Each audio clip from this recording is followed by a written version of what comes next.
So in this video I want to show you how to install Pandas and NumPy in Jupyter Notebook, and this is a comprehensive guide on how to get to install Pandas and NumPy in Jupyter Notebook without stress. So work with me. So the first thing I need to do is to go to my terminal and run Jupyter Notebook like this. Okay, and so this will start our Jupyter Notebook local address. So now that our local host has opened, we need to create a new.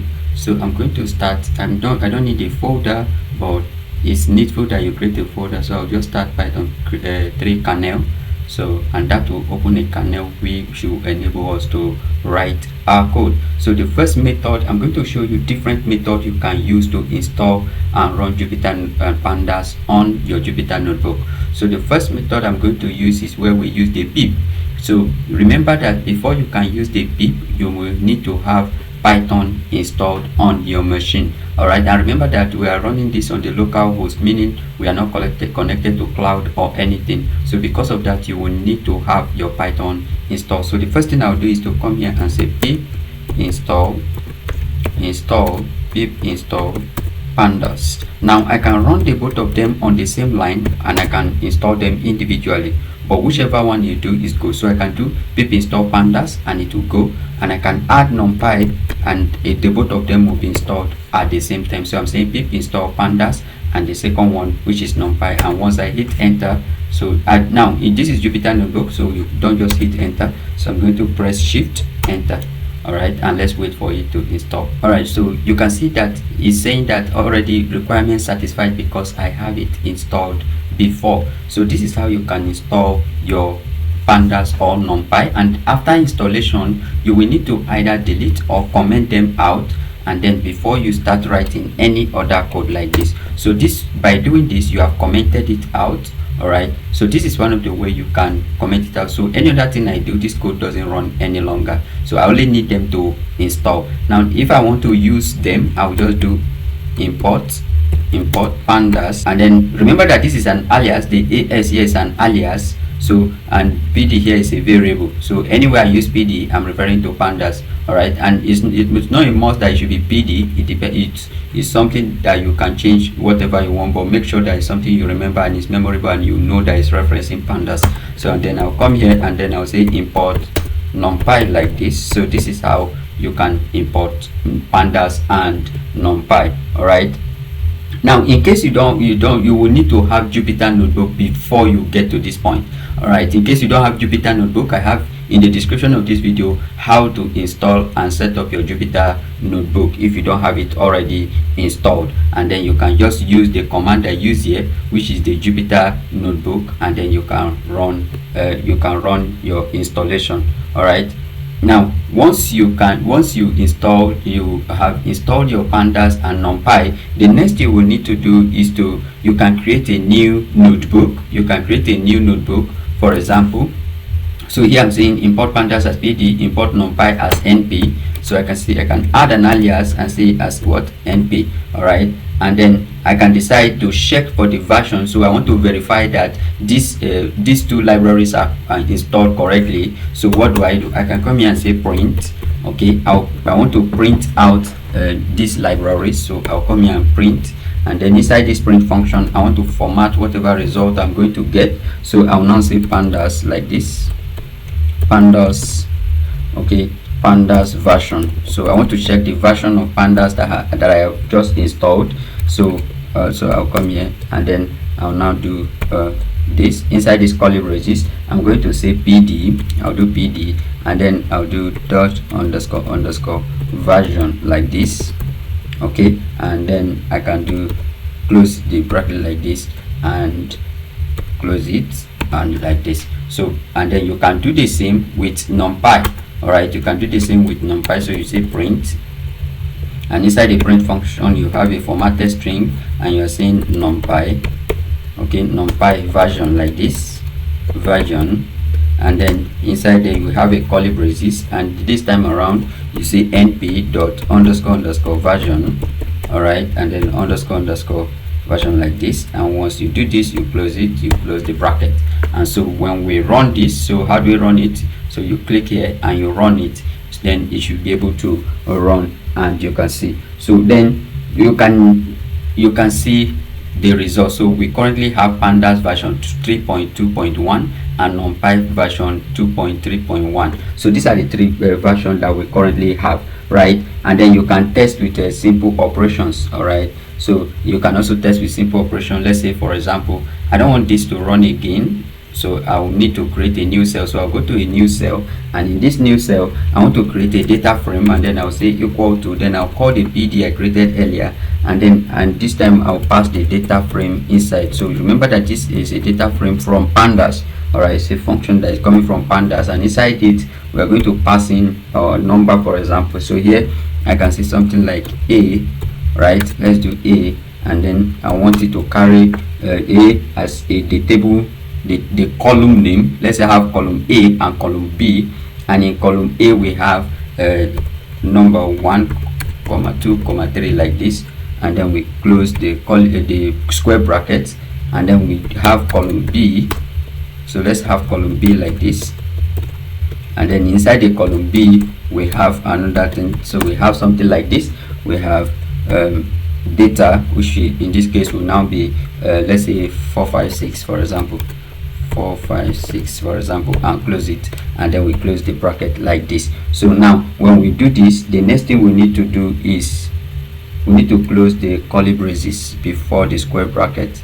Okay, so remember that we open it with a curly braces, so we close this like this. Now we can now decide to print an array.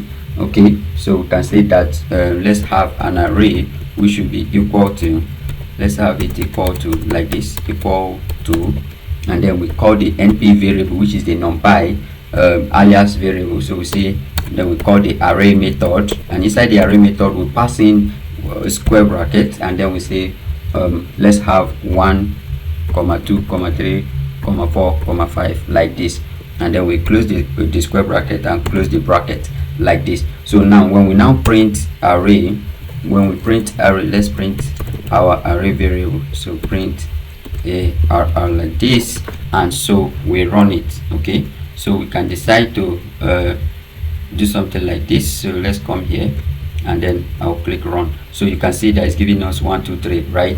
Okay, but then if we want to print our data frame, so we can do print df. Okay, we can say print, and then inside that we say df like this.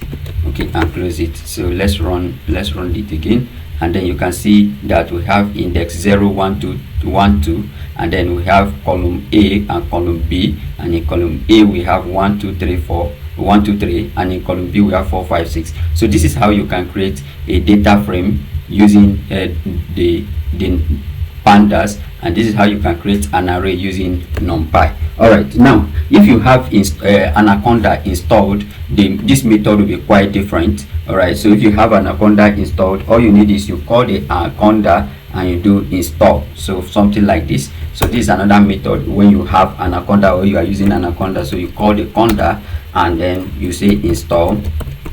Okay, and then you have Pandas like this. So this is how you can have you can install Pandas and NumPy using Anaconda. So you call the conda, then you will say install Pandas NumPy. All right, so this is another method using the conda for Anaconda and then mini conda users. All right, so this is another method. Then another method is where you can use install directly in Jupyter Notebook. Okay, so you can run something like this you can run something like this. So let's go to let's create a new cell. Yeah, let's have a new cell. So inside this cell, if you want to install directly, okay, in Jupyter Notebook like this, all you need is have an exclamation and then you say pip install. Okay, pip install like this, pip install, and then inside here you pass in your pandas like this, and then you say NumPy like this or nini. So you have like this. So this is how you can use the method of installing Pandas and NumPy directly on your Jupyter Notebook. Then you can also create a requirement file. All right, you can create a requirement files, and you can put all the libraries that you want to install, and you can install it from there. This is a method where you create a requirement.txt file, and inside that file you have a list of all the the file and the libraries and packages you want to install. So something like this, you go to file, you say new, and then you say text file, and then you can give it a name. So you store in the directory of your Jupyter Notebook. So you can see it's giving us .txt, so it's not named yet. So you can call it and say requirements, there's ir requirements.txt file. So you rename it like this, and inside here you can specify that okay, you want to install pandas.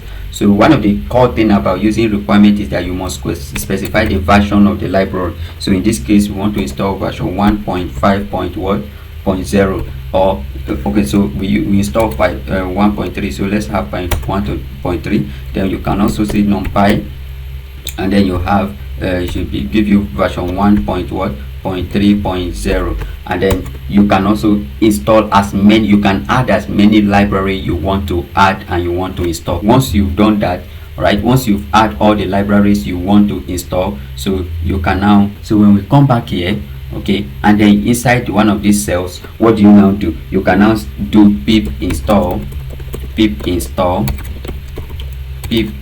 like this, pip install requirement.txt.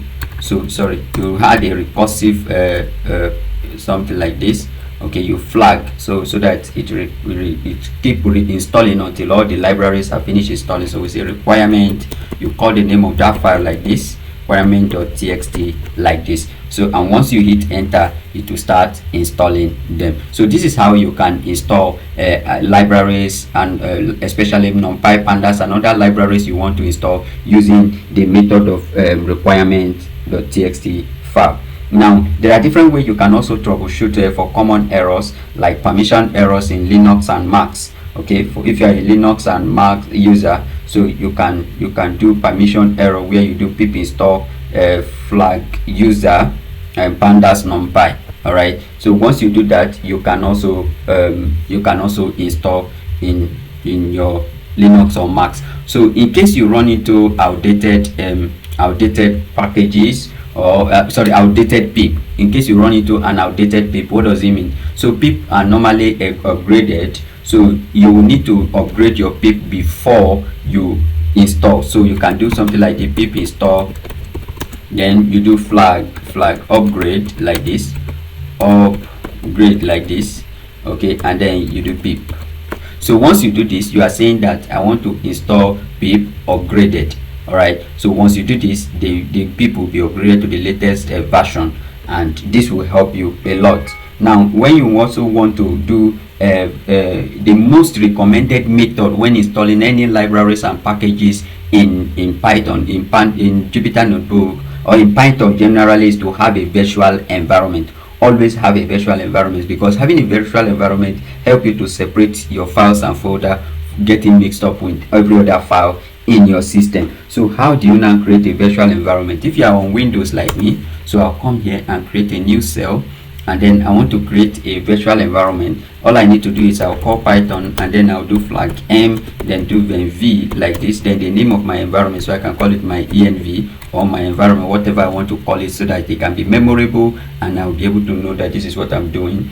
Then I can also activate it. So how do I activate? I activate followed by my virtual environment name. So in this case, my env, then backslash like this, then scripts. Okay, scripts like this.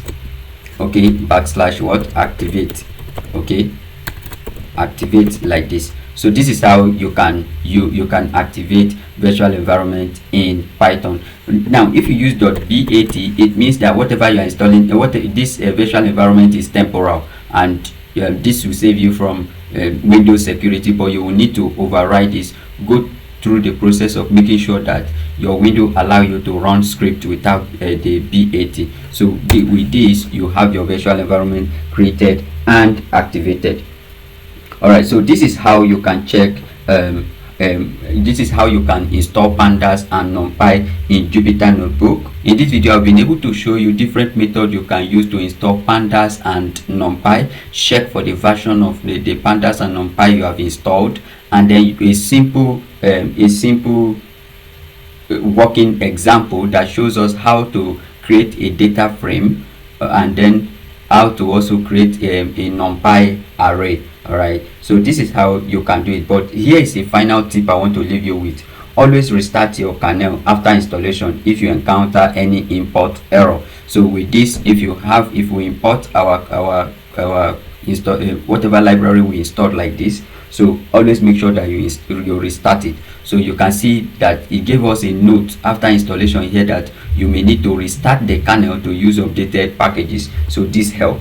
Then always use the if you want to list out the libraries you have installed, you can use the exclamation pip list in a Jupyter cell to see all installed packages. All right, so let me write it so that you see. So I want to type it here. So all you need to do is you do exclamation pip and then you say list. So this will now show you. So if we run this, for example, let's run these cells, so you should be able to tell us all the libraries that are installed here. All right, so and then if you want to check for specific version that I said earlier, so this is how you can check for all the version that you have installed. And if you look at it here, these are all the packages that has been installed: Absolute Ply, Onion, Argon, so Arrow, Token, and all of that. Okay, anyway, so these are all the libraries that are installed here. Okay, so the installation is straightforward, and these libraries are fundamental to any data science workflow in Python that you want to do. If you like this video, if you have watched this video to this point, please kindly like, subscribe, and share this video. See you on the next one.